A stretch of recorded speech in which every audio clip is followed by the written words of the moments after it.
Pessoal, hoje a gente vai ver um assunto que é arquivos. Tá? Já o assunto da aula passada, e este assunto que nós estamos vendo agora, vocês têm que tomar um cuidado com o quê?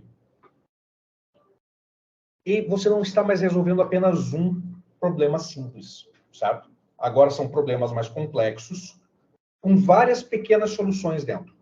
E isso já começou em funções. Quando você está lidando com função, uma função ela resolve um problema simples, certo?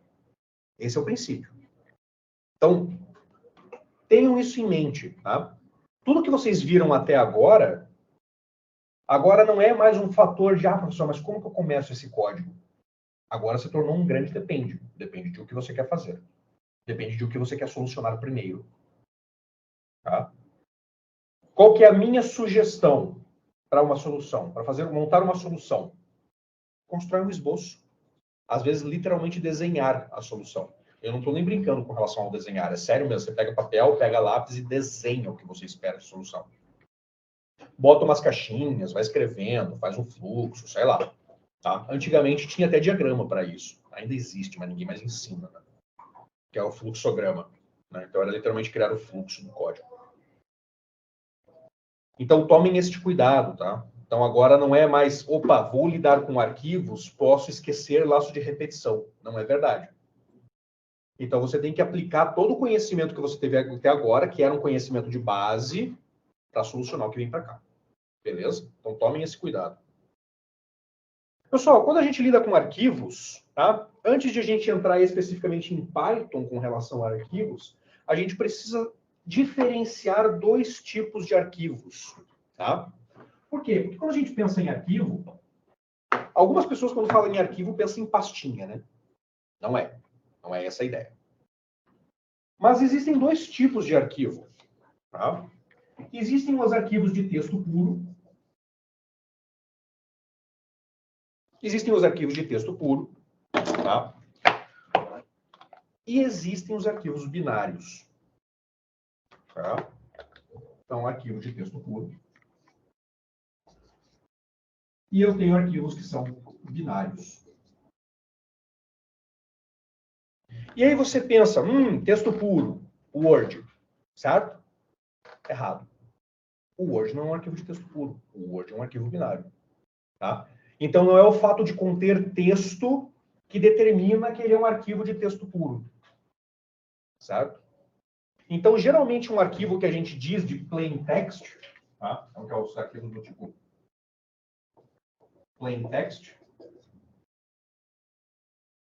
são arquivos que realmente o conteúdo dele, a estrutura dele, a forma como ele está lá dentro contido, são em texto puro, realmente. Tá? Quais que são os formatos que geralmente são texto puro? TXT, por exemplo. Que é o formato base de texto. Tá? Existe, por exemplo, o CSV,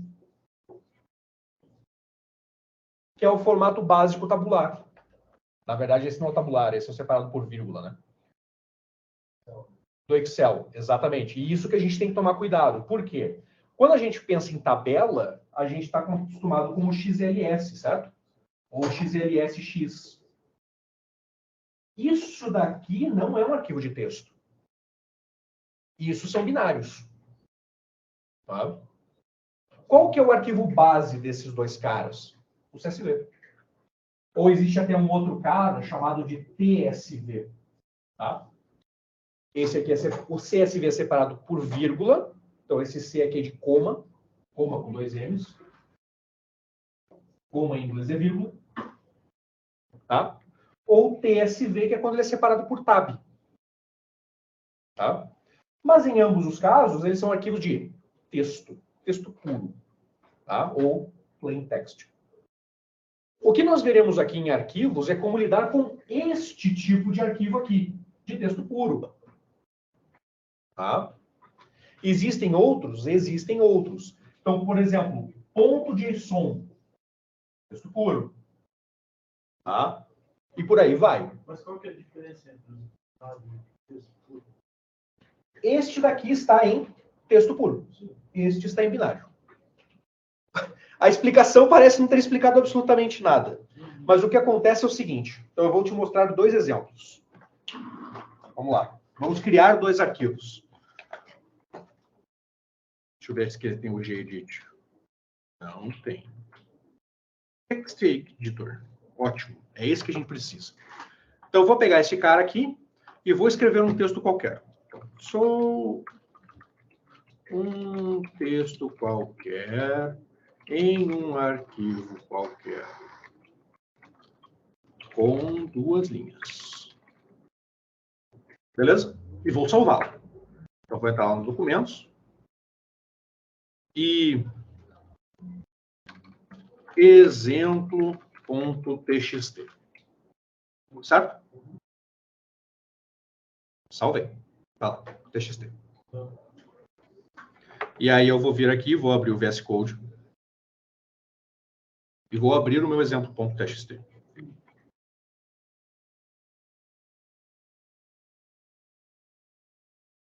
E olha que beleza. Tá lá.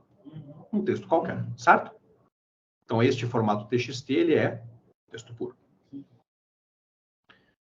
E aí agora eu vou abrir, deixa eu ver se tem LibreOffice aqui. Claro que tem. Vou abrir o LibreOffice, que é a versão semi-gratuita do Word, certo? Semi-gratuita. É que o projeto do LibreOffice é um caso super complicado. Tá? Originalmente ele se chamava OpenOffice. Isso. E aí o projeto se dividiu porque cada um dos lados queria fazer uma coisa e o pessoal do OpenOffice queria que ele fosse pago. E aí por isso que saiu o LibreOffice, que é gratuito. Tem o BROffice também, isso, exato. Que também é um desmembramento do OpenOffice.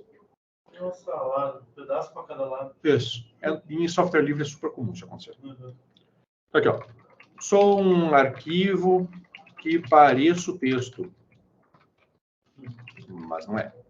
Ou não sou, né? Já que eu estou falando na primeira pessoa. Também tenho 2 linhas.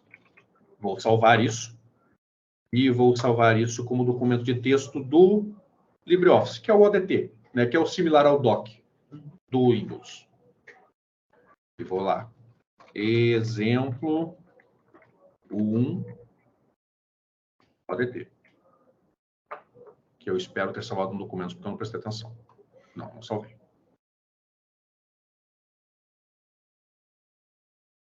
Não abre. Olha lá.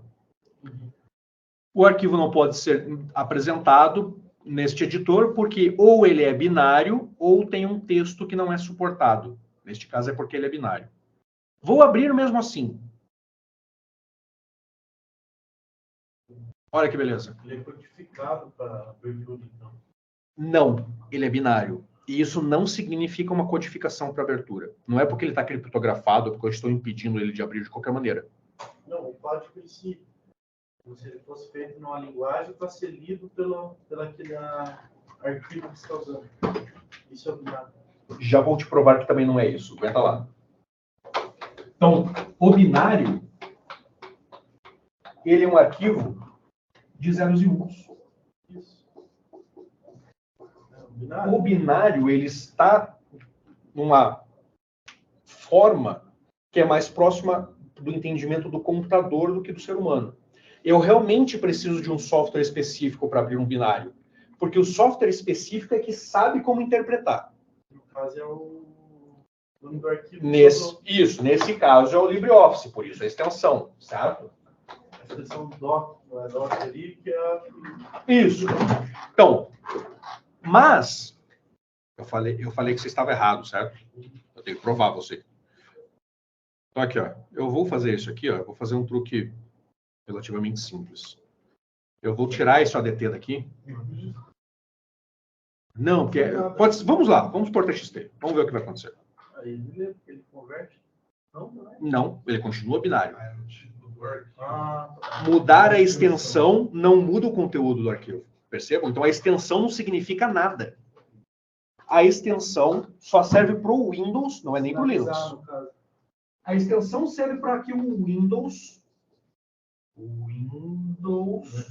Operacional, na verdade. Ah? Operacional. Pro sistema... Na verdade, é para o Windows especificamente, não é para... É, o Windows... Isso, exatamente. O que acontece com o Linux é que ele não olha para a extensão para ver o tipo. Ele olha para dentro dele, para o arquivo. Tá? Mas o Windows não. O Windows interpreta qual é o software que vai abrir aquele arquivo pela extensão. Então, quando ele vê, por exemplo, .doc, ele fala, opa, quem abre isso é o Word. Quando ele vê .zip, opa, quem abre isso é o Zip. Ou qualquer outra ferramenta de zip. Então, o Windows olha para a extensão para saber como que abrir. No Windows, se você quer quebrar alguma coisa, mude a extensão. Tá? Por quê? Porque ele não consegue mais abrir. Porque o Windows olha para a extensão para verificar com qual software abrir aquele arquivo. Isso não é verdade para o Linux. Tá? Então, no Linux, se você criar um arquivo completamente sem extensão, ele ainda dá um jeito de abrir. Ou o Windows se perde. O Windows vai abrir aquela janelinha falando, olha, eu não sei com que abrir isso aqui. Escolhe um software aí. Certo? Não é isso que acontece? Pois é. Por quê? Porque não tem extensão. Ele não sabe o que fazer com o arquivo. Então, se trocar a extensão, ele não identifica dentro igual o Linux faz, então. Exato. O Linux é capaz ainda de fazer isso. Né? Mas e se... Agora, veja, este arquivo era ODT, certo? Sim. Eu vou mudá-lo de novo. Mas eu não vou voltar para o ADT. Eu vou colocar zip.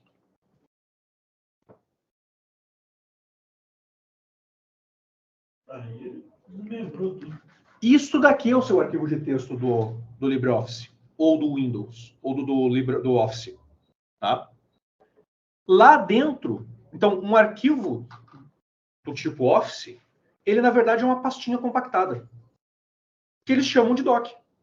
Olha que beleza. Super interessante, certo? Aí você consegue acessar todas as partes dele. Eu consigo acessar cada uma das partes do meu arquivo doc. Um destes caras aqui é efetivamente o texto. Geralmente é este aqui, ó. Olha lá. Não é esse cara que eu quero. Sai. Cadê meu compacto? Ah, tá. Eu não consigo arrastar do compactado direto. Aqui, ó. Este é o arquivo de texto, efetivamente, do LibreOffice. Olha o meu texto aqui. Tá vendo? Olha lá. Toda a formatação. Só que aqui eu tenho toda a formatação. Então, um arquivo do tipo texto, tá vendo que eu estou abrindo num editor de texto simples, certo? Então, este arquivo que está lá dentro do zip é texto puro. Tá? Qual é a extensão dele? .xml, que é outro arquivo de tipo texto puro. Tá? Então, qual é a diferença entre um binário e um texto puro? O texto puro pode ser lido diretamente, em linguagem humana. Tá? O arquivo binário, ele está numa linguagem mais próxima da máquina e, consequentemente, não pode ser lido diretamente. Eu posso abrir um arquivo binário no Python? Posso. Posso manipulá-lo? Posso também. Tá? Então, eu estou mostrando isso aqui, não significa que no Python não dá para fazer. Significa que você não vai conseguir ler o conteúdo. Essa é a diferença. Você não vai entender.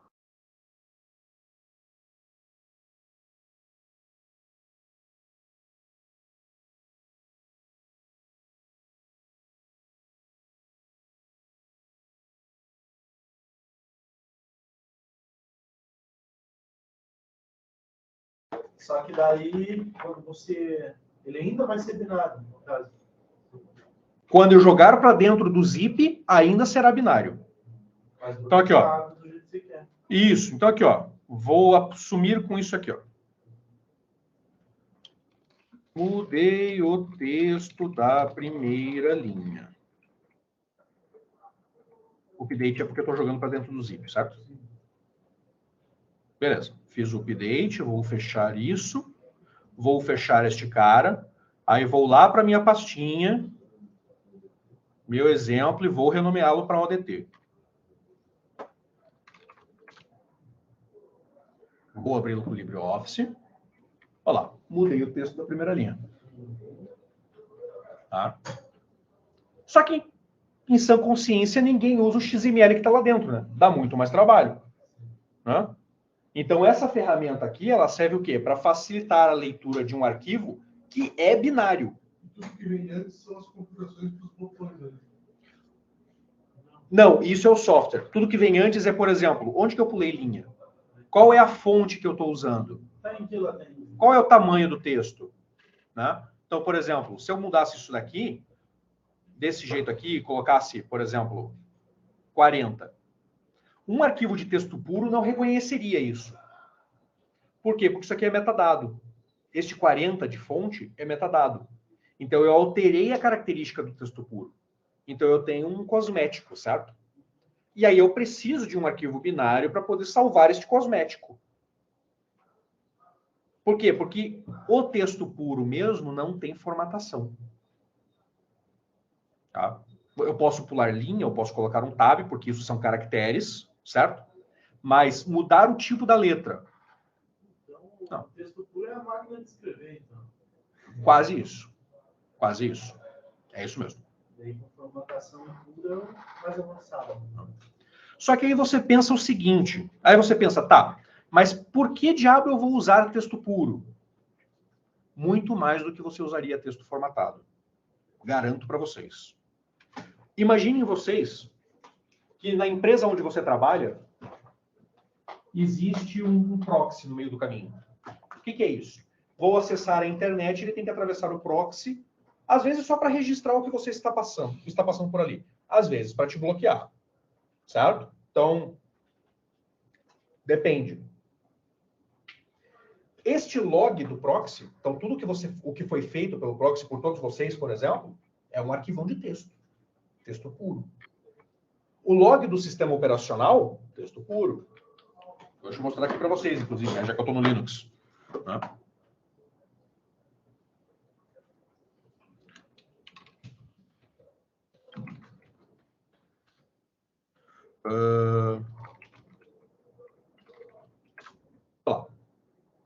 Isso é o log do sistema operacional. Texto puro. Estão vendo? Então, ó, o que ele tem aqui? E um monte de IP, um monte de comando que foi executado, né? Sistema executando alguma coisa. Então, veja, texto puro. Sem formatação nenhuma. Texto puro. Ele, no máximo, pula a linha, bota um tabzinho, uns espaços extra para poder ficar legível. Né? Mas ele é texto puro. Quando vocês forem entrar numa empresa, por exemplo, e você quiser validar log de servidor, você acha que vai fazer isso no Word? De forma alguma. É isso aqui, ó.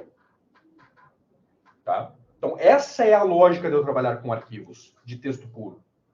Quando você for fazer, por exemplo, um software que comunique com um software web, por exemplo, um sistema web. Para você comunicar o front-end com o que você está fazendo, você usa uma extensão chamada JSON. Ela é texto puro. O XML que eu mostrei agora para vocês é outra forma de comunicação, geralmente utilizada em APIs. É texto puro. Certo? Então, isso daqui é o que você vai usar no dia a dia. Não o formato Word, o formato binário. Pode ser que você venha trabalhar com binário? Sim. Que tipo de binário? Imagine que eu estou mandando um arquivo PDF. PDF é um formato binário, não um formato de texto puro. Tá? Estou mandando um arquivo Word, binário. Estou enviando uma streaming de vídeo. Você consegue ler o vídeo? Não, né? Ele é binário. Então, por exemplo, eu estou capturando um streaming de dados que está vindo lá da Twitch, por exemplo, ou do YouTube. Isso é o quê? Binário? É tudo dado binário. Tá? Então, é importante vocês entenderem essa diferença para vocês entenderem com o que vocês estão lidando. Tá?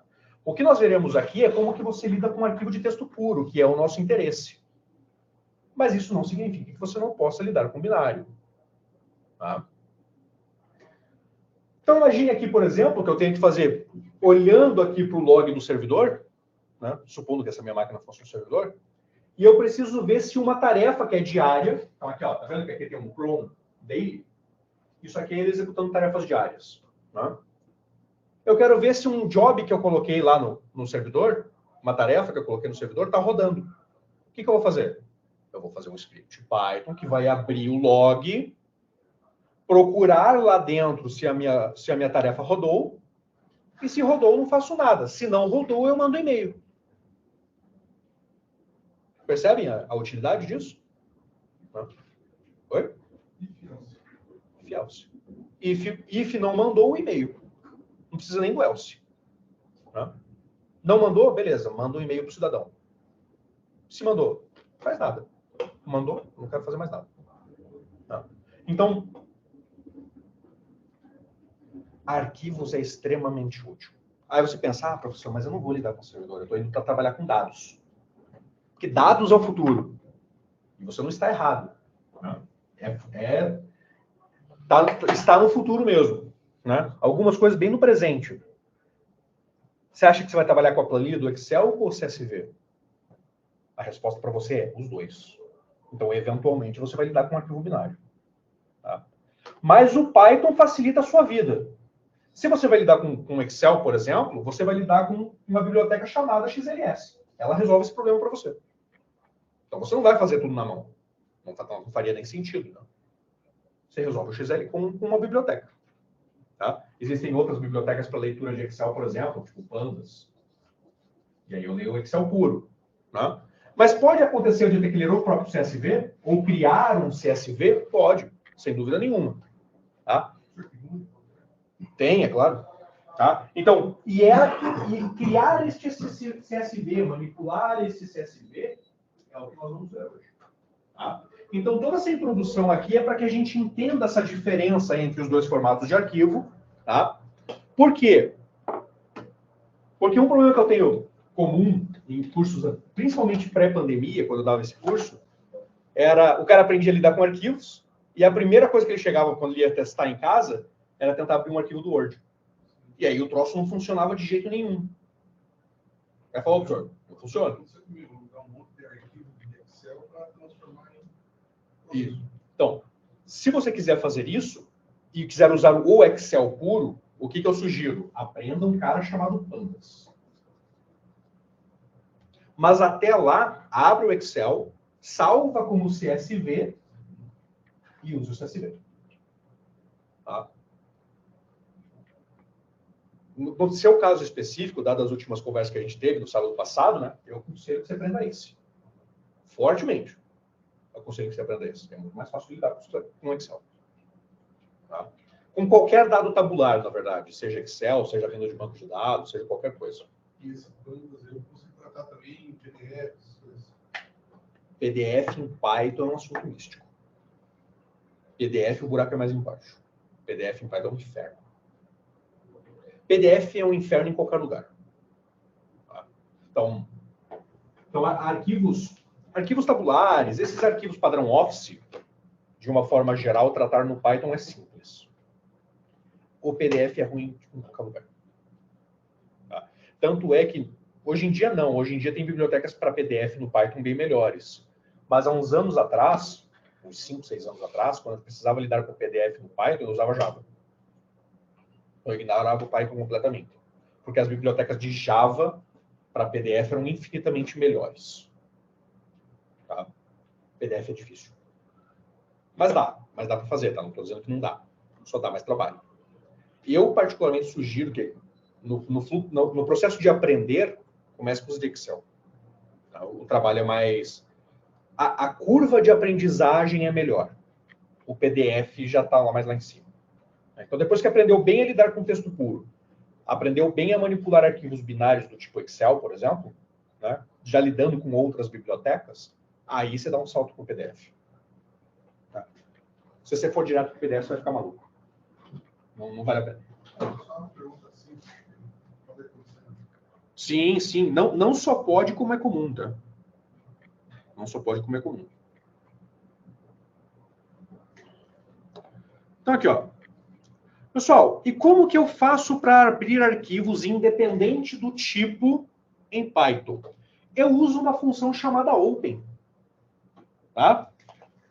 O open é a função responsável em Python para lidar com arquivos. Tá? No Python, e em outras linguagens também, tá? Mas Python, eu posso abrir um arquivo para leitura, eu posso abrir um arquivo para escrita, ou eu posso abrir um arquivo para acrescentar conteúdo, que é o append. Ah, professor, igual o da lista? Igual o da lista. Tá? Ele vai enfiar no fim do arquivo. Tá? Então, repetindo. Leitura, escrita e acrescentar conteúdo. Tá? Pessoal, sempre que eu lido com um arquivo, eu devo fechá-lo no final. Tá? Então, isso aqui não é aberto à discussão. Você tem que lembrar de fechar. Tá? Arquivos de texto puro, a chance de você quebrar o seu arquivo é baixa. Tá? Mas arquivos binários, por manter aberto, a chance de que ele dê pau é alta. Tá? Então, quem é mais novo talvez nunca tenha visto isso, mas quem é mais antigo, época lá do Windows 98, 95, né? Ter um arquivo corrompido naquela época era comum. Não era o dia inteiro, né? Óbvio, senão ninguém usava essa porcaria. Mas era relativamente comum. Né? Então, você tinha lá, guardava o seu arquivo no disquetinho, você chegava no disquetinho no outro computador e o arquivo tinha ido pro saco. Muita música corrompida. Exatamente. 2 semanas baixando e agora não funciona mais. Então, pois é. Exato. Tá de escada, cara. De escada. Usando no final de semana para pagar um pulso só. Pois é. Vocês, galera nova, nunca vai saber o que é baixar uma música pelo casaco. 56 kbps. A 56 kbps. Nossa. Ó, imagine assim, ó. Vocês devem ter em casa Wi-Fi, DSS, nem sabe o que é isso. Então, vocês devem ter internet Wi-Fi em casa lá da Vivo, da Copel, que agora é Liga, né? Então, Vivo, Liga, Claro, tem esse Oi, certo? São os mais comuns, né? Para quem mora mais na região do centro. Agora o Brasil telefone. Na escada. Nossa. Então, hoje, quando você tem lá uma internet de 5 mega, por exemplo, 5 mega, você fica feliz? Não fica, né? Cara, se você ligar o PS4 em 5 mega, você não consegue jogar. Ele começa a dar umas engasgadas. Né? Hoje em dia, você liga para liga, olha que beleza, e se contrata 300 mega, certo? Isso, 300 é a porcaria, exatamente. Promoção de 200 tem para tudo que é lado. Então. Isso que a gente está falando é assim, ó. Se eu for converter isso daqui, vamos facilitar minha vida, 100 mega, para em kbps, o que vocês estão contratando é isso aqui, ó. kbps. Sabe? 102.400 kbps. Isso é o que você contrata quando você contrata 100 mega. Então, na época da discada, isso aqui que a gente está conversando, isso aqui que a gente está conversando é na época que você conectava na internet e você conectava a isso aqui, ó. 56 kbps. Então, ó, para metálico, exatamente, não tinha fibra. Não tinha essa conversa de fibra. Fibra para quem tinha muito dinheiro. Muito mesmo. É tipo, dinheiro no nível milhões. Né? Isso era uma fibra. Tá? Então, hoje, quando você contrata 100 mega, você está contratando 102.400 kbps. Na época da discada, a gente conectava 56. E eu vi aquele barulhinho, nunca mais sai da cabeça. Só de falar, lembro do barulho. Para quem nunca ouviu o barulho de conexão com discada, qualquer hora procure no YouTube, tem lá. Tá? Barulho de conexão de internet de escada. Nunca mais vai sair da cabeça. Sai, é tipo um pedaço de crack dos caras hoje. Exato. E você ficava esperando aquilo, né? Você aumentava até o som para ver se tá conectando mesmo. E ficava esperando o barulhinho, é isso mesmo. Dá uma raiva, então, um ódio na mente da gente. Então, quando você vai baixar, por exemplo, hoje vocês usam Spotify, Deezer e por aí vai, certo? Para baixar uma música que você escuta no Spotify, nisso aqui levava uma semana. Olha que maravilha. Era uma semana esperando a música baixar. Agora, você consegue imaginar qual é a sensação quando ela corrompia? Quando ela corrompe, significa que você não pode ouvir mais. Então, você esperou uma semana para baixar, aí você guardou num disquete, que não cabia música na época, certo? Tinha uns... Às vezes, muito pequena. Exato. Então, quando saíram os primeiros pendrives, por exemplo, você conseguia colocar 8 músicas no pendrive. Isso mesmo. Então, Evolução. se aquele pendrive corrompia e você perdia suas músicas, você tinha perdido 8 semanas da sua vida. Que eram as 8 semanas que você levou para baixar as 8 músicas. Olha que maravilha. Acontecia bastante. Oh! E não é só baixar, era 8 semanas sem ver mais nada. No Isso, era só esperando baixar, exatamente. E aí tinha os gerenciadores de download, tipo Kazaa, Engule. Eu ajudava para não cair, Isso, e não só. Era assim, ó. A internet, ela custava um pulso no final de semana. Eu estou falando isso, tem um objetivo com relação a arquivos, tá? Não se preocupe, eu não estou viajando. Então, você colocava ele no final de semana. Então, você colocava lá no sábado para baixar, mas não dava só o sábado. Só que no sábado, você pagava um pulso só. Pulso telefônico. Então, imagine que você vai ligar para alguém pelo celular. Vocês ligam para alguém pelo celular. Não fazem mais isso, né? As pais? Então, pois é. Vamos responder a mensagem, mas só dá 2 toques. Isso, ó, mandei uma mensagem. Então, na época era o único jeito.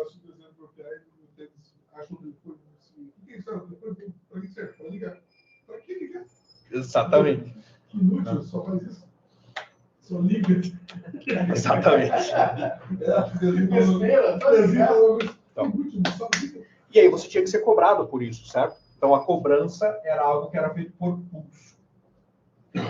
Que não era exatamente 1 minuto. Às vezes podia ser um pouquinho mais, às vezes era um pouquinho menos, dependia de para onde você estava ligando. Tá? Então se fosse uma ligação local, por exemplo, o pulso podia durar 3, 4 minutos. Se fosse internacional, era segundos. Né? Então você era cobrado por pulso. O que acontecia? Quando você ia baixar uma música, que é um arquivo binário, quando você ia baixar uma música, você não conseguia fazer isso no final de semana. Por quê? Porque da sexta-feira às 6 da tarde, não, da sexta-feira à meia-noite, desculpa. Da sexta-feira à meia-noite até domingo à meia-noite, pagava-se um pulso se você não desligasse. Era impossível não desligar, porque o troço caía sozinho. Tá? Mas se você não desligasse, você pagava um pulso só. Então todo mundo usava nesse período. Por quê? Porque era barato. Então o que você fazia? Você tinha ferramentas que eram gerenciadores de download. Que ainda existem, tá?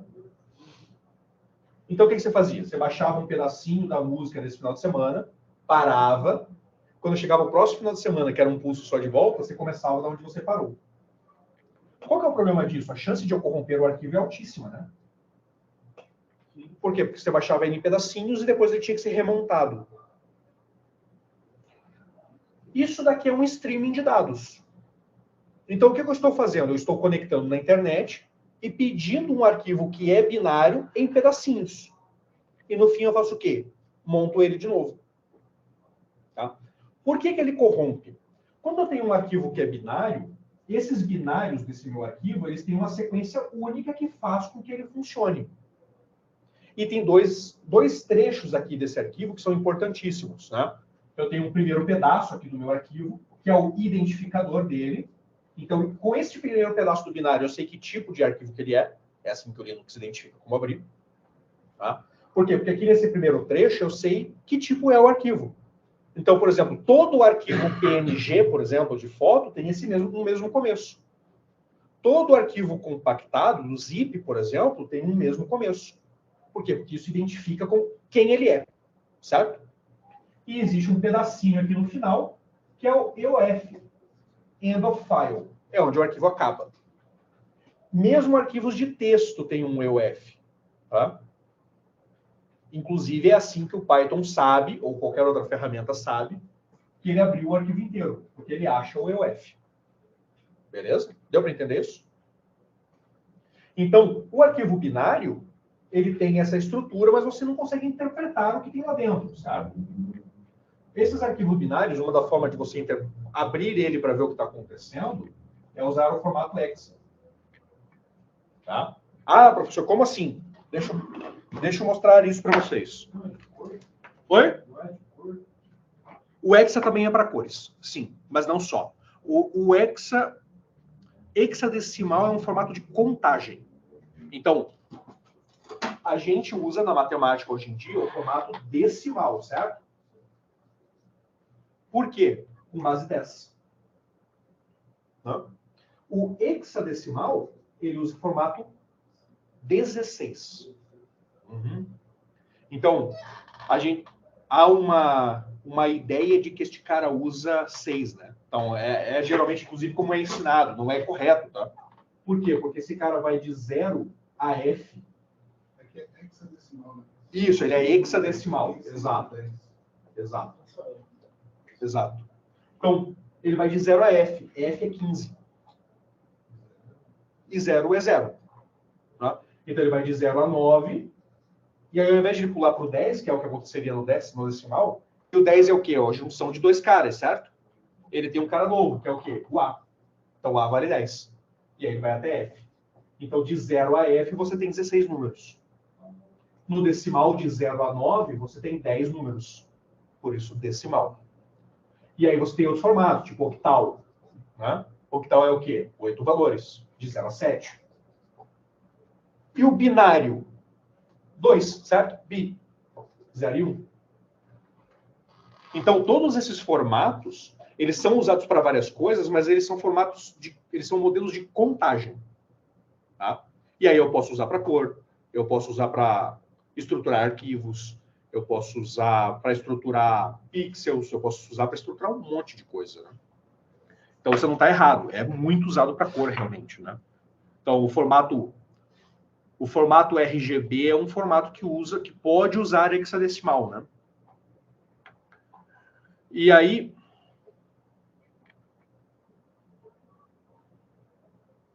a tela compartilhada não está aparecendo. Pessoal, geralmente quando a tela compartilhada não aparece só para uma pessoa, o que vocês estão fazendo está correto, tá?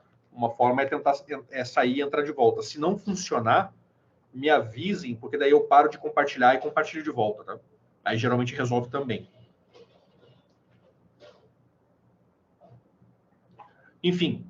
Então, pessoal, observe um exemplo aqui, né? Que é o que eu ia mostrar. Então, vamos lá. Smile. Imagem. Pode ser você. Mas é SVG. Eu queria PNG.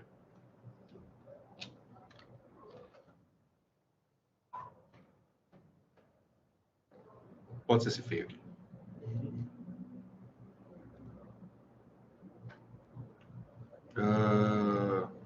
PNG. Ah, que ele vai fazer logar.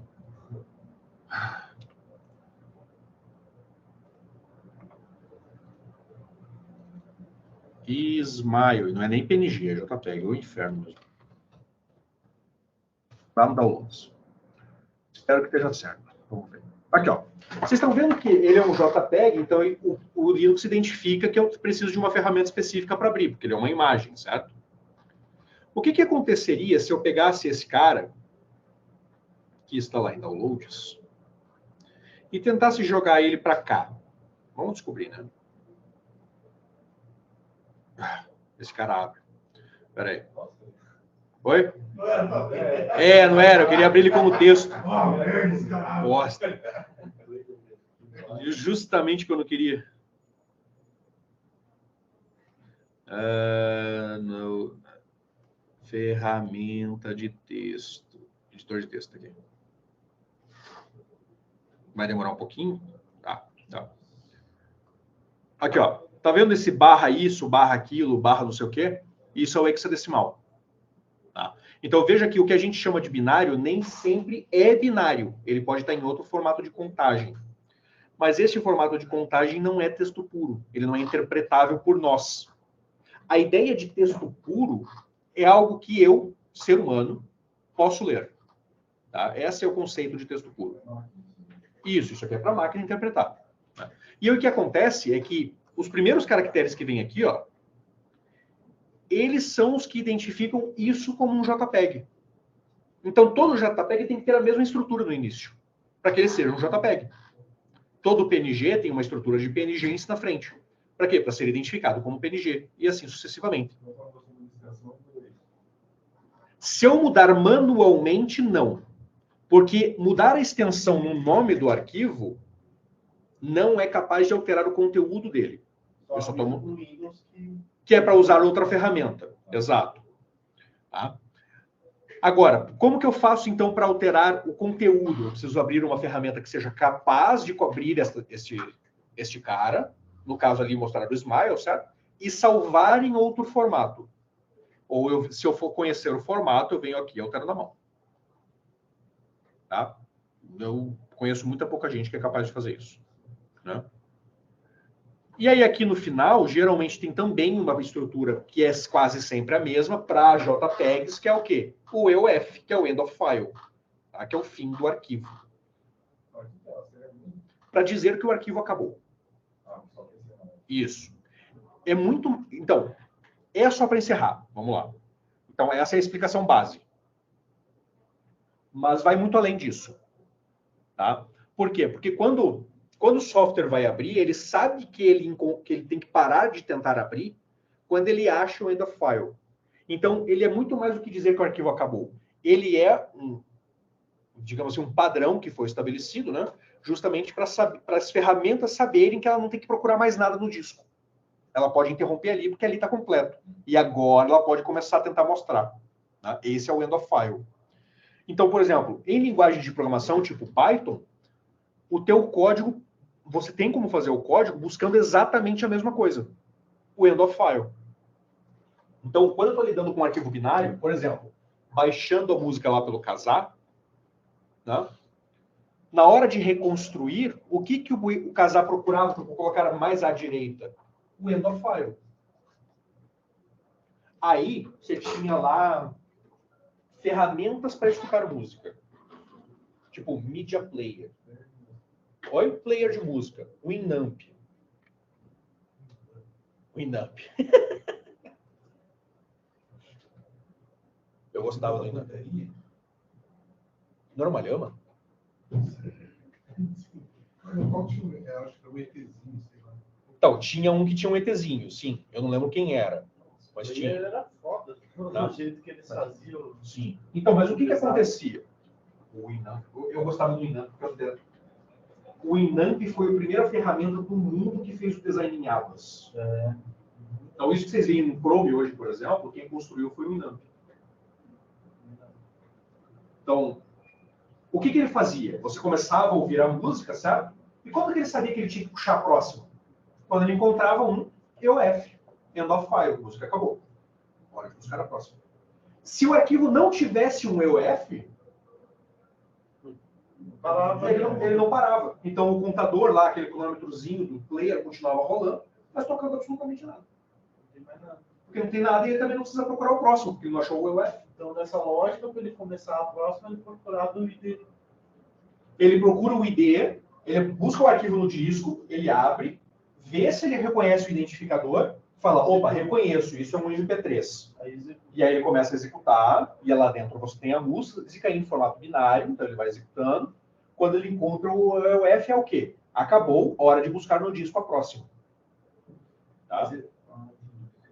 É o início e o fim. É o início e o fim. Alfa e ômega. É bíblico. Então assim, o Python, ele facilita muito a sua vida. Por quê?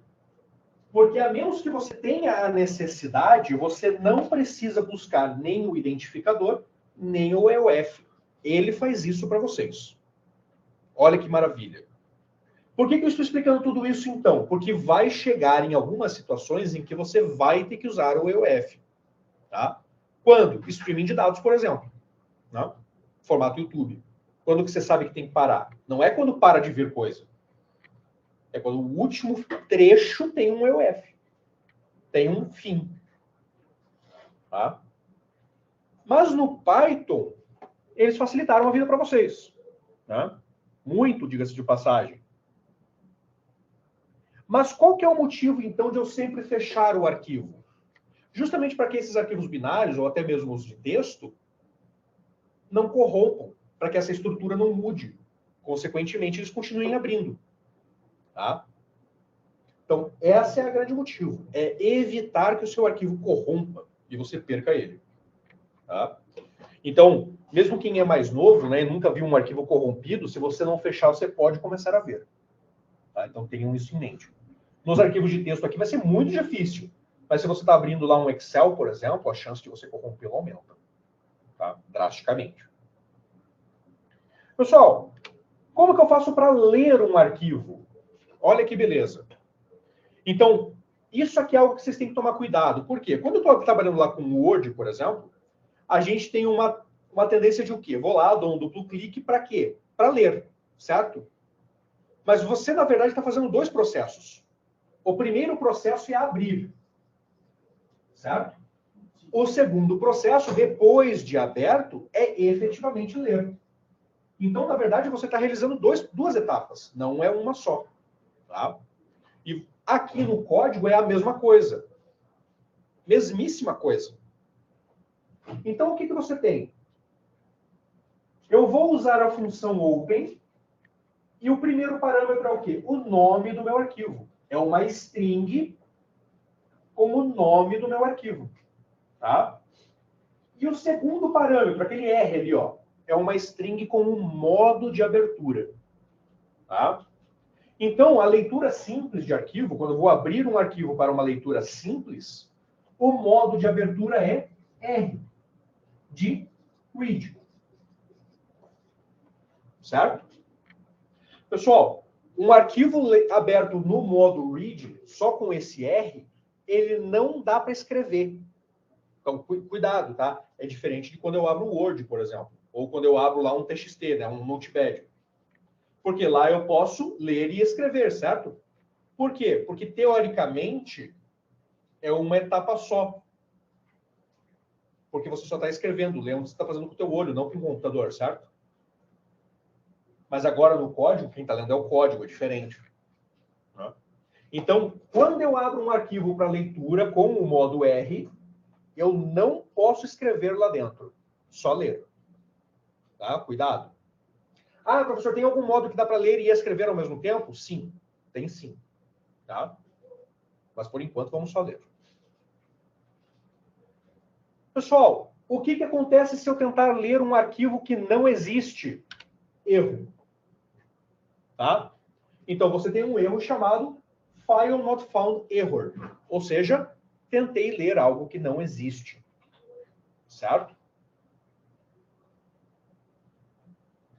Tomem cuidado, da forma como eu estou mostrando para vocês, o arquivo que você está lendo tem que estar no mesmo lugar onde você está executando o seu script. Tá? Na mesma pasta? Na mesma pasta. Ah, professor, mas e se estiver em outra pasta? Aula que vem a gente chega lá. Aula que vem, inclusive, pode ser a aula depois do intervalo. Tá? Porque, enfim. Chegou no spoiler, né? Exatamente. São 5 horas de aula, né? Dá para enfiar muita coisa nessa aula aqui. Dá para falar muita abobrinha. Então, nesse momento aqui, quando eu estou colocando só esse string aqui com o nome do arquivo, eu espero que o arquivo esteja na mesma pasta onde eu estou executando o script. Aí você pensa, aonde está salvo? Não, é onde eu estou executando. Spoiler também para a próxima aula. Tá? Por enquanto, vamos simplificar com na mesma pasta. Tá? Caso contrário, erro. File not found. Not found, desculpa. Tá? Então, tomem cuidado. Pessoal, abrir, isso não significa que o meu arquivo está lido. Certo? Eu tenho métodos para ler. Tá? Então, observem aqui, ó. Lá na minha variável arquivo, eu guardei o quê? O meu arquivo aberto. Certo? Agora ele está pronto para ser lido, porque está aberto. E como que eu faço para ler o conteúdo como um grande texto? Read. Tá? Observe que o que vem antes do read ali, ó, é a variável arquivo. E aí uma pergunta comum, professor, mas eu tenho que chamar essa variável de arquivo? Não. Se eu quisesse dizer que o nome da minha variável é Batman, eu boto Batman. Tá? É um problema meu, nome da variável. Faz sentido? Nenhum. Mas eu posso. Tá? Então, isto aqui, essa palavra arquivo aqui é só o nome da variável. Põe o nome que eu quiser.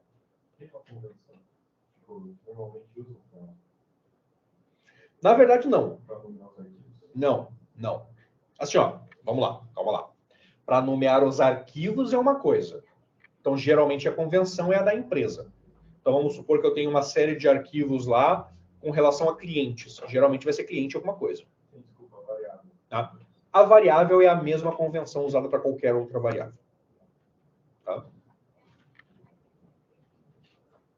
Bom, e agora, como que eu leio? Então, esta variável que armazenou o arquivo aberto é a que eu uso para ler. Certo?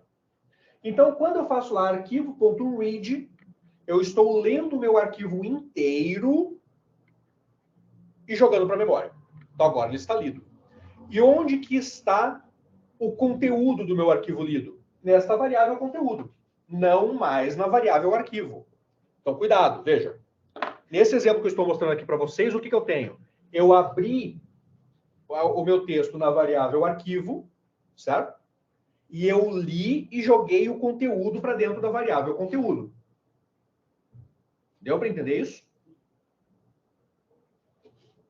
Deixa eu abrir o meu chat aqui, porque aí. Sem manifestações. Ou entenderam tudo ou nada, certo? Então, continuamos. Então, agora, se eu preciso manipular o meu texto, eu vou manipular onde? Na variável conteúdo. Certo? Porque a variável arquivo eu manipulo o arquivo.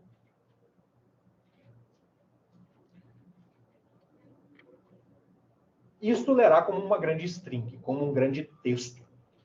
Mas imaginem que vocês têm um arquivo que tem múltiplas linhas. Certo? E eu quero pegar cada uma das linhas de forma independente. Como que eu faço? Readlines. Readlines no plural, tá? Porque existe o readline no singular, faz outra coisa. Readlines no plural vai criar uma lista e cada posição da lista é uma linha do arquivo, em ordem. Então, a primeira linha é a primeira posição da lista, a segunda linha é a segunda posição da lista, e assim sucessivamente, até o fim do arquivo. Tá? Preciso me preocupar com o fim do arquivo nesses dois métodos aqui? Não. Por isso que eu falei, tomem cuidado, que é readlines no plural. Porque se você usar no singular, aí você precisa se preocupar com o fim do arquivo. Tá? Então, por hora, usem no plural. O que vocês têm que tomar cuidado com esses dois formatos aqui, ó? Quando você lê um arquivo, eles pegam o teu arquivo que está lá no disco, certo? E joga inteiro para a memória. E se o seu computador não tiver memória suficiente? O teu computador trava. Tá? Se você for usuário Windows, o Windows ainda dá um jeito de matar o teu código antes de travar. Tá? Mas nem sempre ele consegue. Tá? Então, vamos supor, estou com... Vamos usar valores exagerados. E eventualmente vocês vão descobrir que não são tão exagerados assim. Vamos supor que o seu computador lá tem 8 GB RAM. É um valor comum hoje em dia, certo? E você está usando o Windows 10. O Windows 10 sozinho consome 6. Né? Aquela maravilha. Então sobrou 2. Mas você está ouvindo música. Agora já deu 1,5.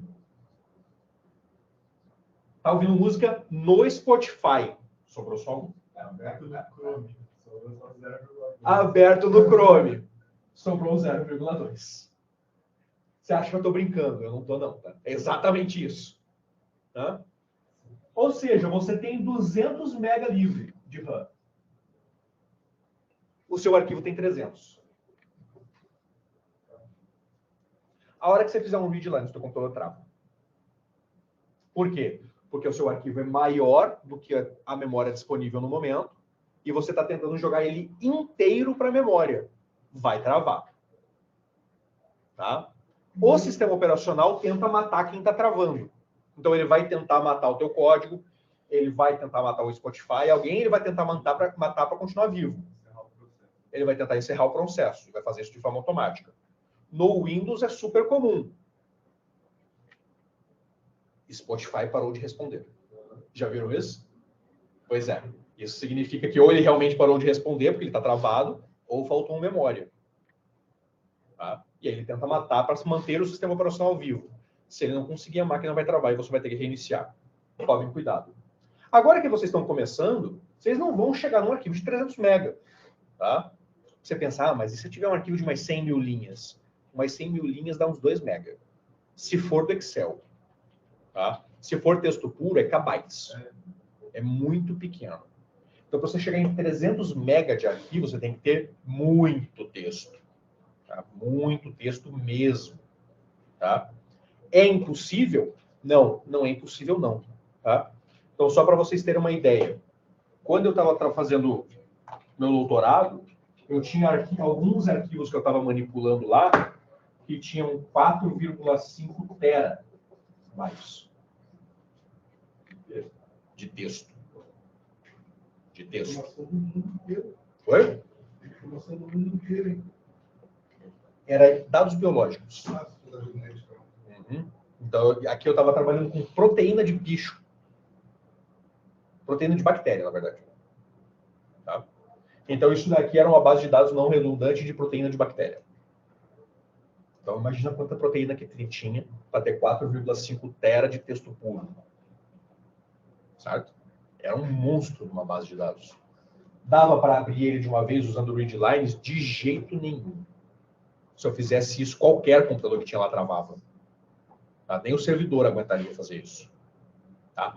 Então, isso que eu estou mostrando para vocês, tanto read quanto readlines, nós estamos pensando em arquivos pequenos. Estou pensando lá na minha planilha de Excel com 100 mil linhas. 100 mil linhas e 20 colunas. Tá? Que é o arquivo tradicional que a gente tem no dia a dia, certo? E isso dá para fazer um readlines tranquilo. Não chega a ocupar esses 200 MB que sobrou ali da minha máquina enquanto eu escuto música. Tá? Mas lá para frente, para quem pensa aí, principalmente aí para a área de dados, você tem que tomar este cuidado. Você pode travar a máquina dependendo do que você está lidando. Tá? Então, situações em que a máquina travaria se abrisse direto. Eu tenho uma colega que trabalha no Santander. Né? Acho que até deve ter citado para vocês. Então, ela faz análise de crédito. Eles têm lá no servidor uma ferramenta específica para trabalhar com dados massivos. Por quê? Porque uma vez travava a máquina. Então, quando ela vai fazer algum teste, o que ela faz? Ela pega um pedacinho disso, faz a análise dela e tenta extrapolar para o resto. É estatística, certo? Se ela fizesse com tudo, ela teria problemas. Tá? Eventualmente, ela faz com tudo? Sim, mas aí tem uma ferramenta específica para lidar com isso no servidor e por aí vai. Tá? Então, tenham em mente, isso aqui que eu estou mostrando para vocês é coisa pequena, certo? Vamos com calma. Tá? É importante vocês terem isso em mente. Esse é o primeiro passo. Pessoal, li tanto como texto ou como lista, né? Então, ou read ou readlines, eu fecho o arquivo. Tá? Observem que o close eu estou fazendo na variável arquivo, certo? Porque lembrem lá do modelo anterior, né? Se eu abrir na variável arquivo, dentro da variável arquivo eu manipulo o arquivo. Se eu li para dentro da variável conteúdo, na variável conteúdo eu manipulo o conteúdo, certo? Quando eu vou fechar, eu faço isso na variável onde eu abri o arquivo. E você deve fechar sempre, tá? O que eu faço particularmente quando eu estou trabalhando com arquivos? Quando eu coloco esta linha aqui, ó, para abrir, eu já escrevo embaixo o fechar. E vou escrever no meu código no meio. Por quê? Porque daí eu garanto que eu não vou esquecer. Veja, eu faço isso há anos e eu esqueço. Esqueço direto. Inclusive, quando eu estiver fazendo exercício aqui com vocês, eu vou esquecer. Tá? Exatamente. Exatamente. Tá? Então, é isso que vocês têm que pensar, tá? Você não pode esquecer. Tem um truque para ajudar você a não esquecer? Tem. Mas eu vou ensinar lá na frente quando você já começou a lembrar. Tá? Pessoal, leitura de arquivo, por enquanto. Deu para entender a teoria? Tá? Galera assistindo de casa, tranquilo? Tá bom.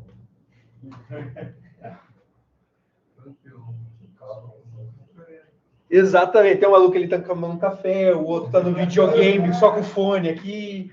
Né? Então, eu tô brincando, galera. Eu não consigo. Eu também admiro. Eu não consigo. Se eu tiver em casa, o curso já era. Cara, assim, ó, eu tenho 3 crianças, 2 moram comigo. Né? Curso online com criança correndo lá dentro. Então, já é difícil para eu dar aula, cara. Eu dou aula de casa. Então, de vez em quando... Então, galera, se vocês estiverem comigo e eu estiver em casa, já vão avisando. Se de repente eu pedir um tempinho e pausar, é porque tem um chinelo voando dentro de casa, entendeu? Então, é isso. É literalmente isso. Tá? Porque é difícil. É difícil. Por isso que eu sempre sugiro. Tentem vir para a aula. Tá? Em casa é difícil. Eu não tenho essa disciplina. Eu não consigo. Mas, então, realmente, eu invejo quem tem essa disciplina. Porque, cara, tem gente que tem. Pois é. Eu já tentei. Não vai. Vai. Desastre pro mundo inteiro. Então, cara, tá gravando isso. Eu vou dizer que não era eu. Né? No meu emprego, eu não presto atenção na reunião quando eu tô em casa. Que estão me pagando. Que eu sou obrigado a assistir, entendeu? Então, imagina se eu não sou obrigado. Aí acabou. Né?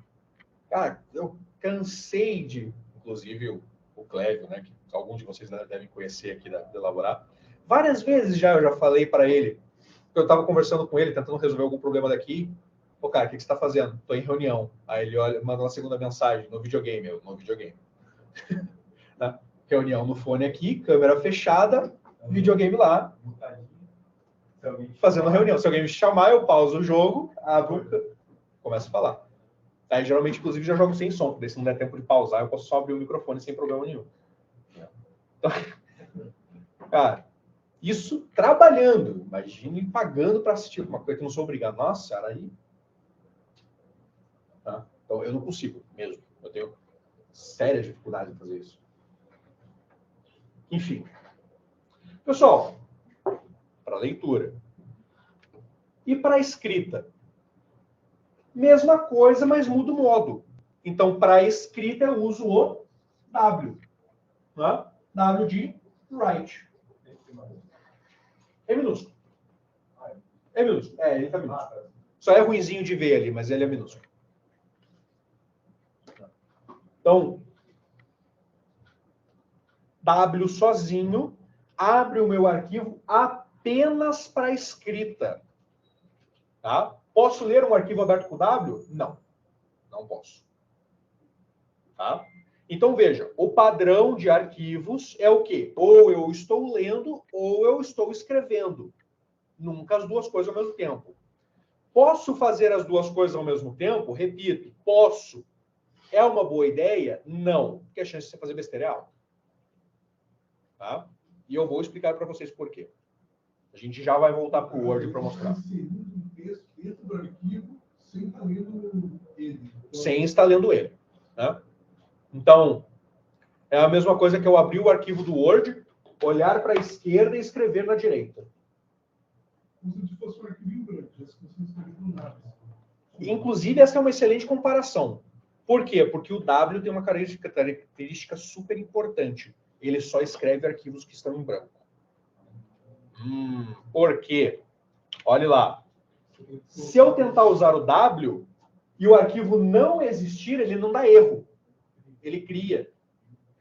E se ele existir? Ele troca.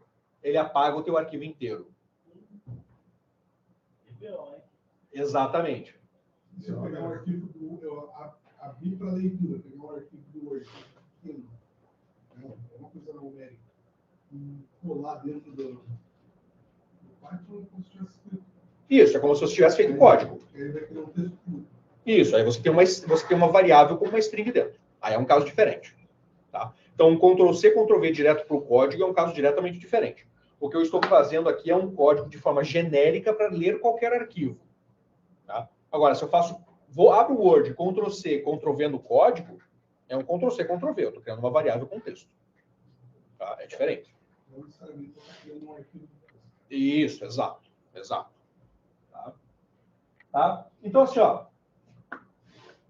Abrir com o W, não posso ler. E se o meu arquivo existir, ele apaga tudo. Tá? Posso recuperar o que tinha lá dentro? Não. Vai embora. Já era. Então, o W você tem que tomar um certo cuidado, certo? Principalmente se não tem backup daquele troço. Vai sumir. Vou repetir de novo. Vai sumir. Tome cuidado. Se for trabalhar com o W, é melhor fazer uma cópia do arquivo, trabalhar com uma cópia, no caso. Se você vai trabalhar com W, é porque você não tem arquivo. Sim. Você vai mexer no arquivo, vai ser outra. Vai ser outra letra. Tá? Então, o W é estou criando um arquivo para escrita. Tá? Você cria um arquivo vazio para puxar ali. Oi? Você cria um arquivo vazio para poder editar. Para poder digitar. Se você criar ele sem ter criado o arquivo, Ele cria para você. Ele cria para você. Essa é a vantagem do W.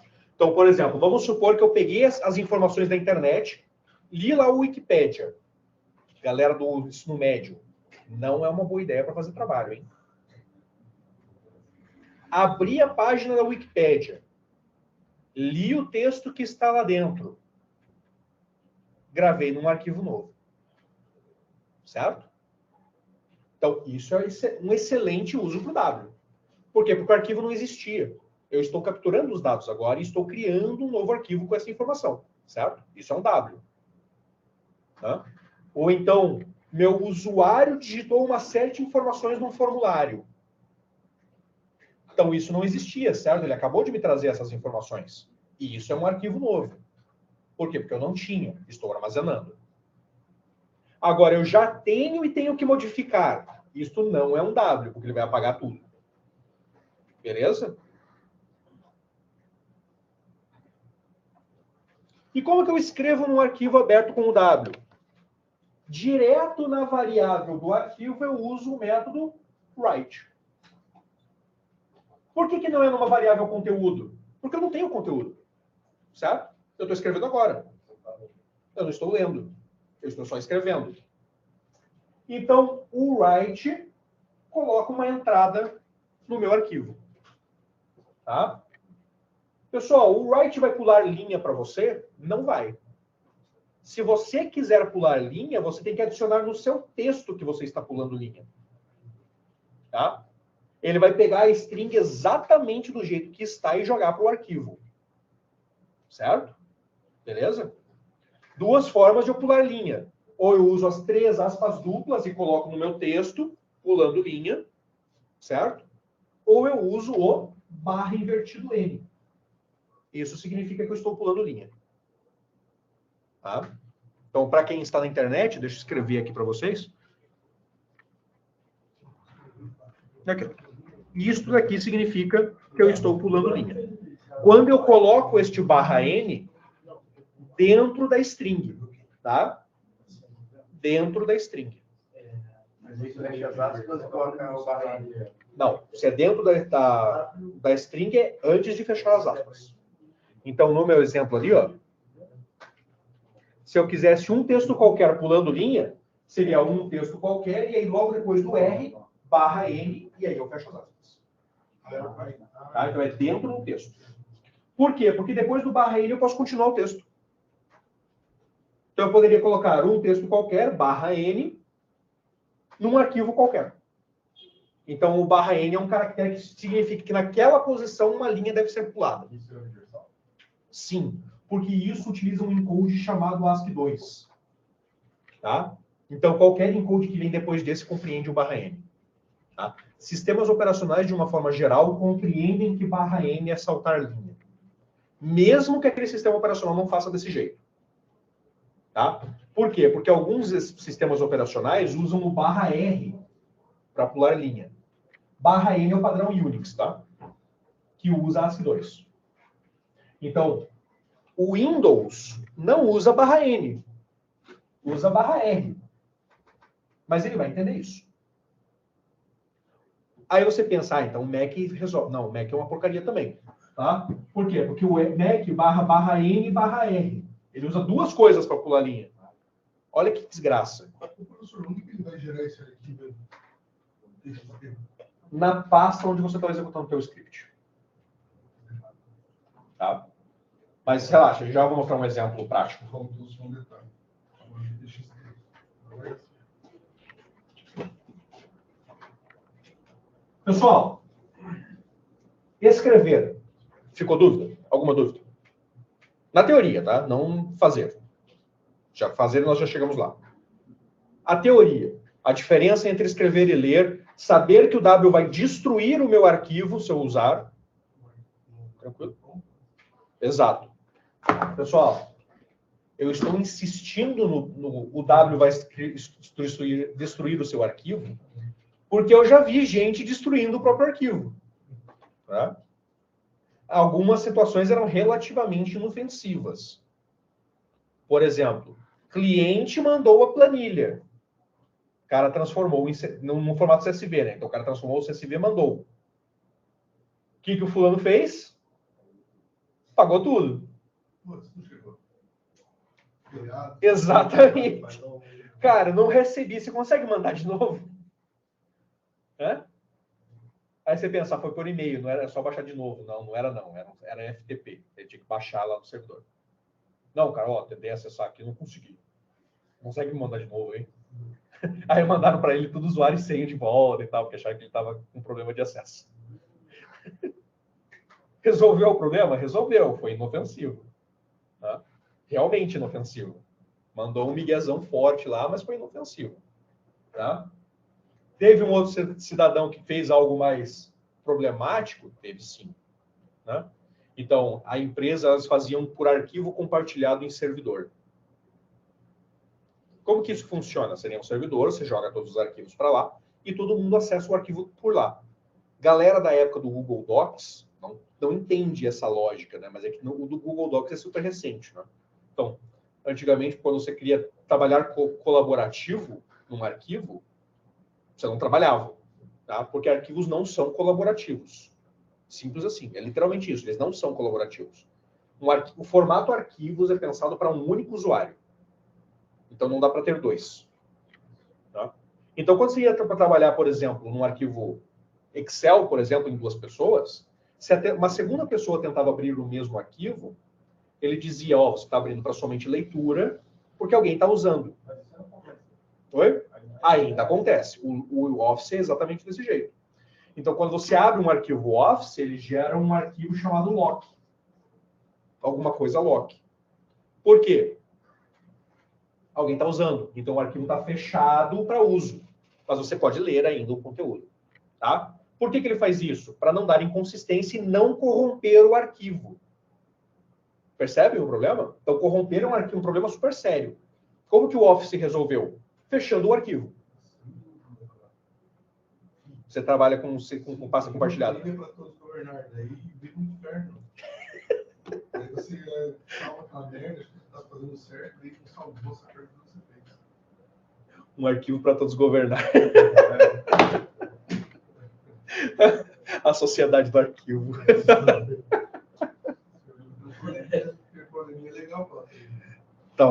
Então assim, ó, o que aconteceria se você abrisse a sua planilha, o seu CSV lá com W? Você destruiu o arquivo de todo mundo. Né? Então, e aí é que está o problema. E o que esse cidadão que eu estou usando de exemplo fez? Exatamente isso. Ele pegou nessa pasta compartilhada no servidor e falou, putz, essa pasta é muito grande, aprendi Python, vou lidar com o Python. E imediatamente ele descobriu que ele não tinha aprendido o suficiente, né? Porque o arquivo sumiu. Sumiu, e não dá para recuperar. A sorte que a TI tinha backup, e ele teve que entrar em contato com a TI para recuperar o backup do arquivo de alguns dias atrás. Eles perderam muito trabalho por causa disso. Tá? Então, tomem muito cuidado com esse formato. A ideia desse formato é um arquivo novo, não lidar com um arquivo que já existe. Tá? Mas eu já vou mostrar um exemplo de destruição de arquivo. Não se preocupe. E, por fim, fecha o arquivo. Tá? Então, não interessa se eu abrir para ler ou se eu abrir para escrever, no fim, eu tenho que fechar o arquivo. Certo? Pessoal, não tem no slide aqui, a gente já pula para o exercício, tá? Que é o que vocês vão fazer agora. Tá? Mas antes disso, eu vou mostrar um exemplo aqui, fazendo no código, tá? Existe um último cara, que é o append, que não está aqui no slide, porque eu ainda não adicionei. Há anos eu penso em adicionar isso e ainda não fiz. Literalmente anos, esse slide é pré-pandemia. Né? Que é o A. Então, se lá no módulo, lá no lugar do W, eu colocar um Azinho minúsculo, eu estou abrindo isso para append. O que faz o append? Ele abre o meu arquivo, mas para eu acrescentar texto no fim do arquivo. Tá? Então, agora sim eu tenho um modelo de escrita, mas que não vai destruir o meu arquivo. Tá? E se o arquivo não existir? Ele cria também. Tá? Então, professor, então eu vou usar o append sempre. Não, não é uma boa ideia. Tá? Então, você usa o append quando o arquivo já existe e você realmente quer colocar mais coisa lá dentro. Tá? Professor, mas e se eu preciso apagar uma linha e colocar um troço novo dentro? Dá um trabalho do caramba. Tá? Porque você tem que ler o arquivo inteiro, olhar para o que você quer substituir e reescrever. Daí ele vai usar o append, ele vai usar um comando para excluir o que você quer e o append para inserir? Não. Você vai ler o arquivo inteiro e jogar para a memória, sumir com o que você quer, colocar o que você quer na posição e usar o write para escrever o arquivo inteiro de novo. Tá? É arriscado pra caramba. Por quê? Porque existe um determinado momento no teu código em que você sumiu com o conteúdo que tinha lá dentro e ele só existe na memória.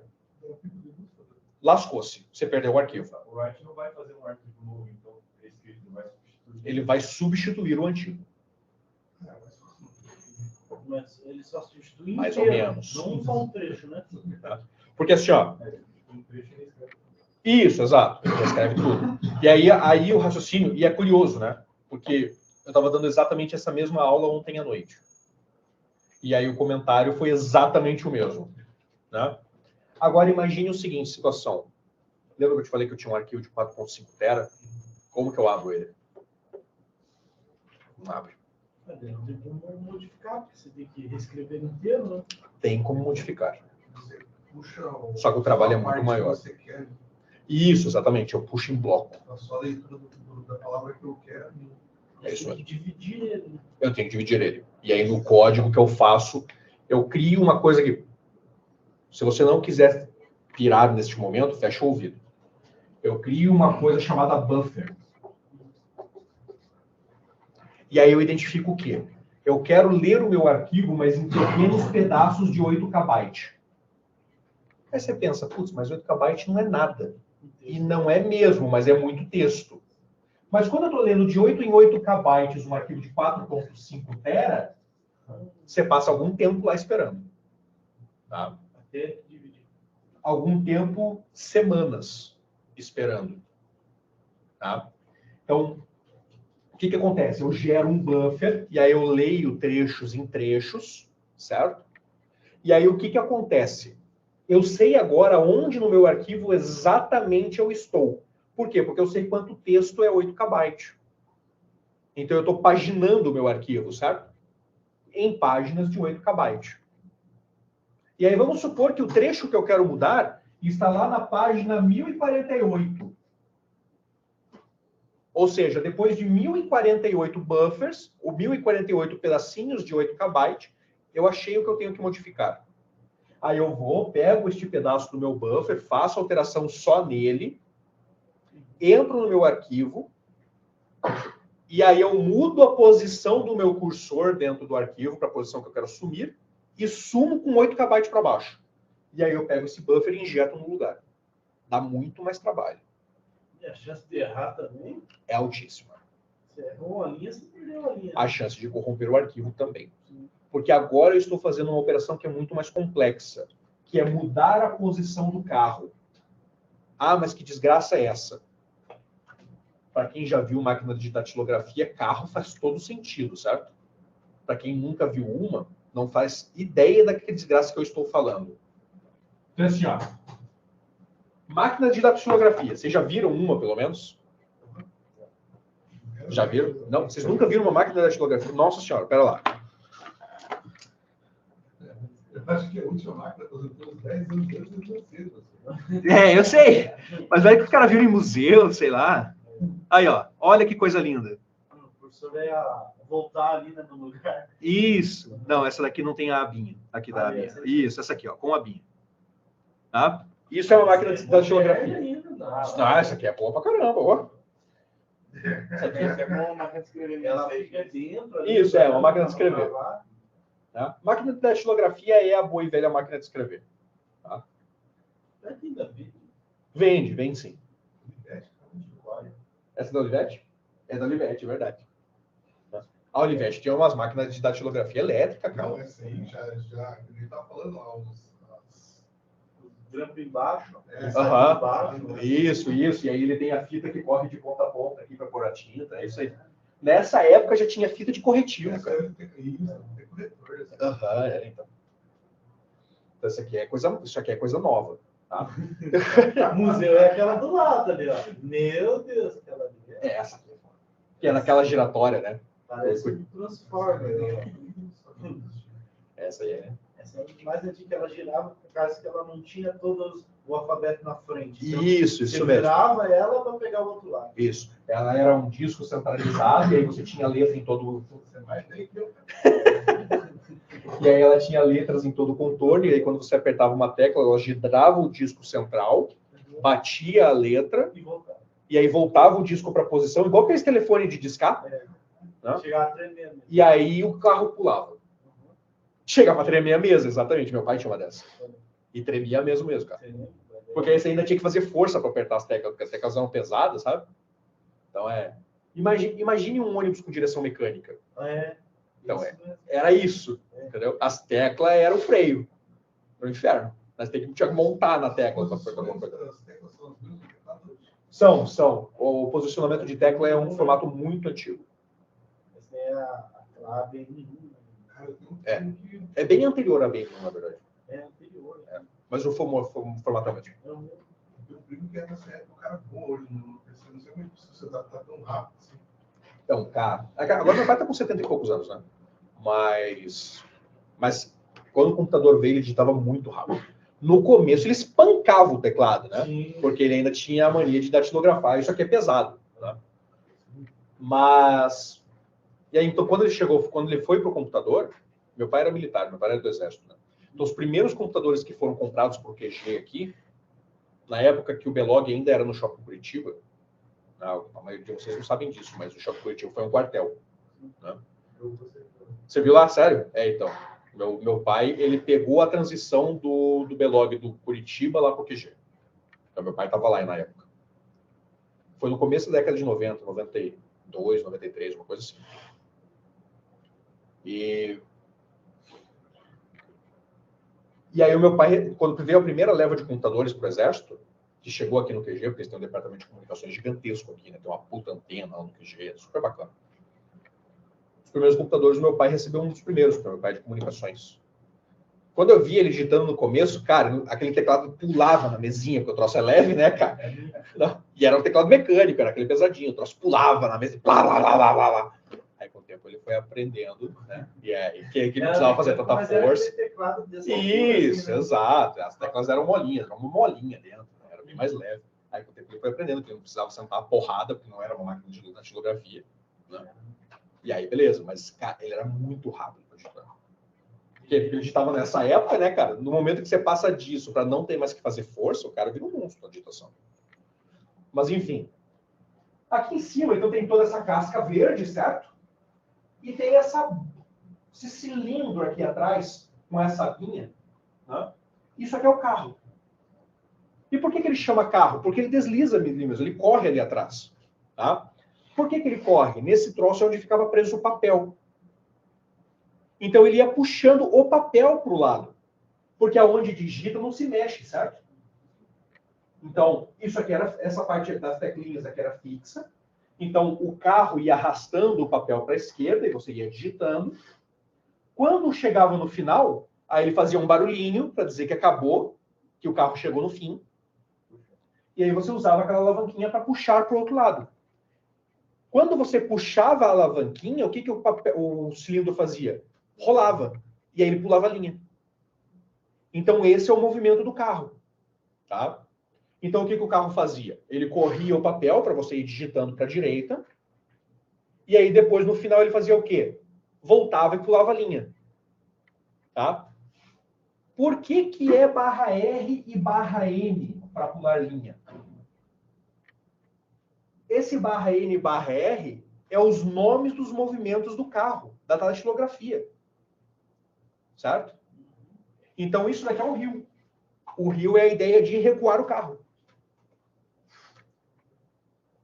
E o barra N eu realmente não lembro o que significa, qual era a palavra. Mas é a palavra justamente por salto de linha, do carro da datilografia. Olha que louco. Os caras pegaram o conceito de datilografia para conseguir criar o editor de texto do computador. É literalmente isso. Será que estava na transição? Né? Isso, exatamente. Porque os primeiros computadores, quando você digitava, eles principalmente os mainframes, ele saía direto para a impressora. Então, na verdade, ele era uma máquina de datilografia muito tecnológica. Né? Então, os primeiros conceitos eram exatamente isso. Tá? Então, tanto que na época do mainframe, que até o HSBC tinha até pouco tempo atrás, aí, alguns, acho que o Bradesco deve estar com os mainframes deles. Banco? Cartório eu sei que sim, mas banco eu não sabia. Porque tem que guardar alguns arquivos por muito tempo. Aí, por legislação, né? Eu acredito nisso mesmo. O papel não aguenta. Esse papel nosso aqui. Não, tem que ser o da datilografia. Então, na época tinha, né, o rolo de formulário contínuo, né? Que era uns monte de papel com destaquezinho e tal, para poder sair rolando direto na... Então, o papel nunca saía da impressora, né? Então, era um maço assim que ficava indo. Tá? É super interessante. Mas, enfim, esse é o carro e esse é o motivo do barra R e do barra N. É por isso que o Windows usa o barra R. Porque o barra R, ele era um movimento completo de você puxar a alavanquinha e pular a linha. O N era só o equivalente a pular a linha. Por quê? Porque esse cilindro da máquina de datilografia tem uma rodelinha preta ali, tá vendo? Você podia pular a linha manualmente. Que hoje é o nosso Enter. Olha que legal. Tá? Então, o barra N é a ideia do pular a linha manualmente. Então, e aí você pensa, e quem é o carro hoje na digitação? É aquela porcaria que fica piscando. É o cursor. Sacaram? Então, tudo isso para vocês entenderem de onde veio isso e como que você realmente manipula arquivos em código. Por quê? Porque é literalmente do mesmo jeito que se fazia na época da datilografia. E na época da datilografia, você não conseguia ler e escrever ao mesmo tempo. Não dava. Porque o papel ficava dobradinho para trás. Então, ou você esticava o papel para ler, ou você soltava e escrevia. Não dava para fazer as duas coisas ao mesmo tempo. E aqui o princípio é o mesmo. Tá? Então, veja. Trocentos anos depois, e a gente usa ainda exatamente o mesmo princípio. Tá? Não tem outro jeito. Tá? Obrigado. Já fecha isso aqui e aí a gente vai para o intervalo do exercício. Tá? Então, quando eu estou lidando com arquivos muito grandes, o princípio ainda é o mesmo. Por quê? Imagine que eu estava lá na máquina da datilografia agora, certo? E eu tinha que reescrever um trecho. O que eu tinha que fazer? Eu tinha que rolar o cilindro. Eu podia cortar, realmente. Mas eu rolar, se fosse um formulário contínuo, por exemplo, eu não podia cortar. Senão eu arrancava o formulário fora, sabe? Então, e o Word é um grande formulário contínuo. Você vai dando Enter, ele vai dando nova folha, certo? Mesma coisa. Né? Então, o conceito é exatamente igual. Só que agora não é mais mecânico, né? Então, o que acontece? Você rolava o carro para cima, chegava na linha que você tinha que arrumar, corretivo, e escrevia tudo de novo. Em arquivos ainda é exatamente a mesma coisa. Então, quando eu preciso mexer no meio de um arquivo, o que eu tenho que fazer? Eu tenho que pegar o cursor. Então, você não está vendo o cursor quando você está lidando com Python, mas ele existe. Por isso que eu falei para vocês, quando você abre com A, você está escrevendo no fim do arquivo. Por quê? Porque o append abre com o cursor no final, para facilitar a tua vida. Mas e se eu preciso trocar alguma coisa no meio? Eu preciso mover o cursor até onde eu quero trocar. Mas para isso você tem que saber onde está no texto. No Exato. Eu preciso saber onde está. Preciso abrir, ler, descobrir onde está, e a hora que eu descobrir onde está, eu movo o cursor para lá. Tá? Um É índice. exatamente isso. Como se fosse um índice. Como se fosse um índice. Exato. Só que aqui eu crio isso usando buffers. Buffers. Tá? Pessoal, isso que eu estou falando para vocês já é bem mais avançado em arquivos. Tá? Se você não está entendendo nada, não se desespere. Tá? Eu não espero que metade de vocês entenda. Se você está entendendo, se acha fantástico. Tá? Porque é um conceito bem mais avançado em arquivos. Tá?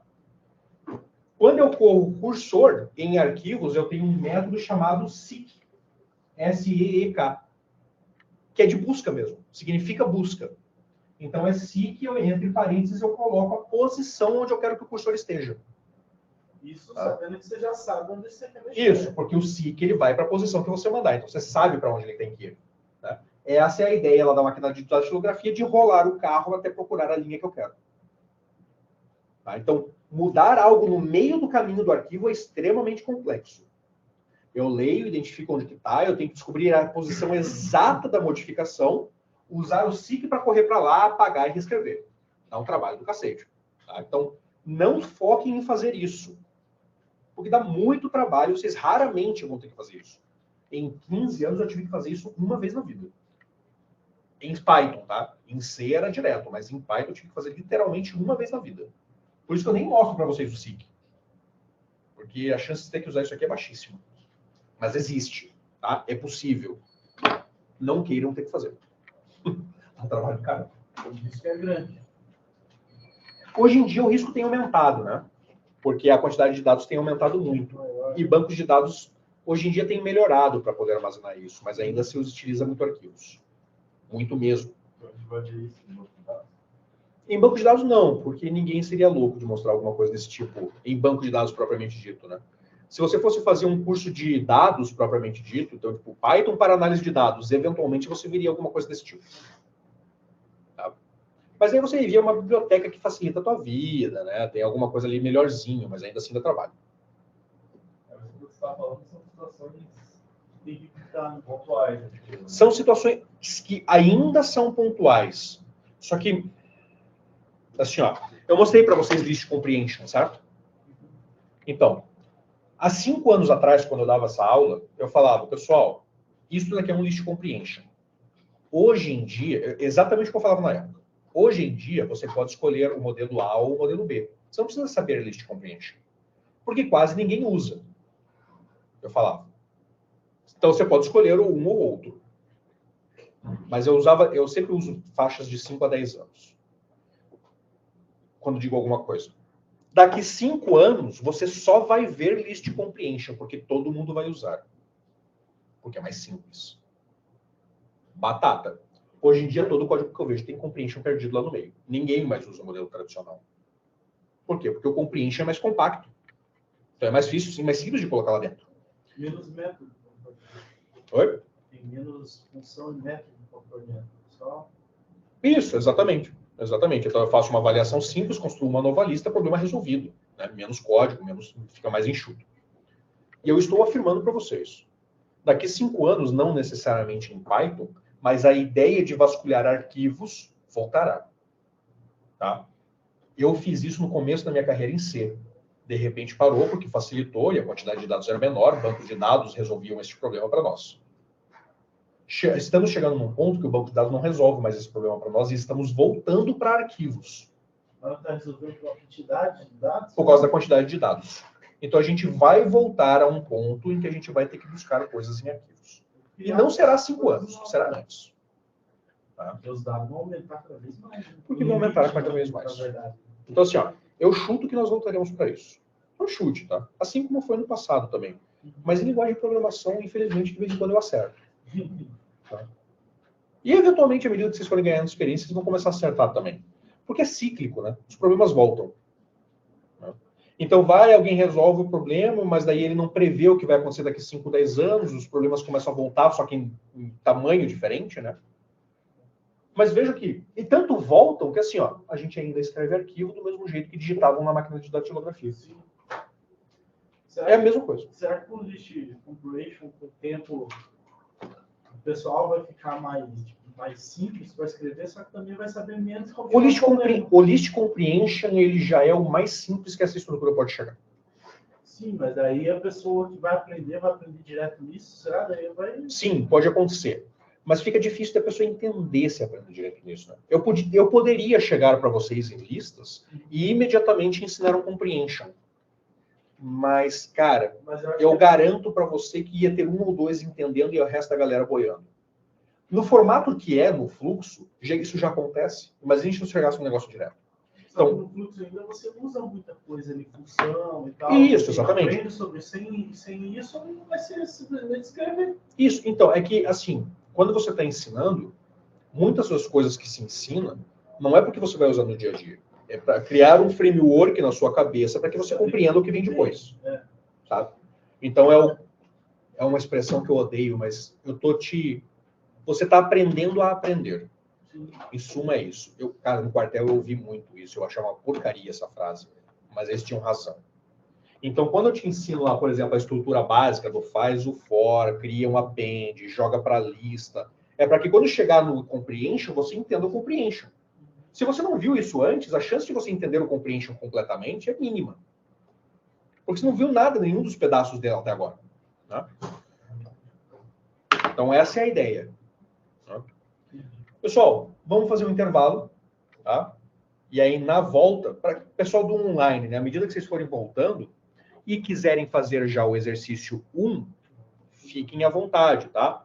Mas não se preocupem, no volta do intervalo eu vou explicar para vocês, eu vou mostrar um exemplo antes de vocês fazerem ele. Beleza? Vamos lá, pessoal. 15 minutinhos de intervalo, a gente já volta.